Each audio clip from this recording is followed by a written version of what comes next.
ঈদে মুক্তিপ্রাপ্ত মেগাস্টার শাকিব খান অভিনীত সিনেমা তাণ্ডব এখন দেশের গণ্ডি পেরিয়ে আন্তর্জাতিক প্রেক্ষাগৃহেও প্রদর্শিত হচ্ছে। ছবির প্রচার ও নতুন প্রজেক্টের প্রস্তুতির পাশাপাশি কিছু ব্যক্তিগত প্রয়োজনে বর্তমানে যুক্তরাষ্ট্রে অবস্থান করছেন ঢালিউডের এই শীর্ষ নায়ক।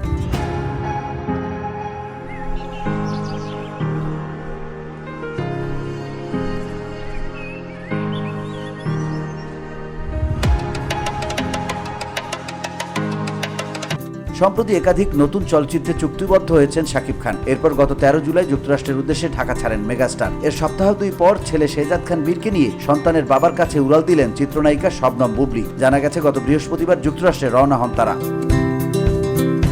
শোনা যাচ্ছে কয়েক সপ্তাহ সেখানে অবস্থান করবেন বুবলী ও তার সন্তান। জানা গেছে প্রয়োজনীয় কিছু কাগজপত্রের কাজ সেরে নিতে চান বুবলী, তাই এই সফর। বিষয়টি নিশ্চিত করেছেন শাকিব খান। এক গণমাধ্যমে তিনি বলেছেন, শেহজাদের মা জানিয়েছে তারা যুক্তরাষ্ট্রে আসছে। শেহজাদের কিছু দরকারি কাজ আছে, তার মায়েরও আছে।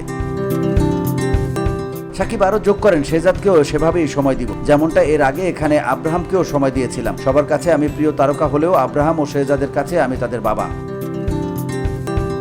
VOD Bangla news desk.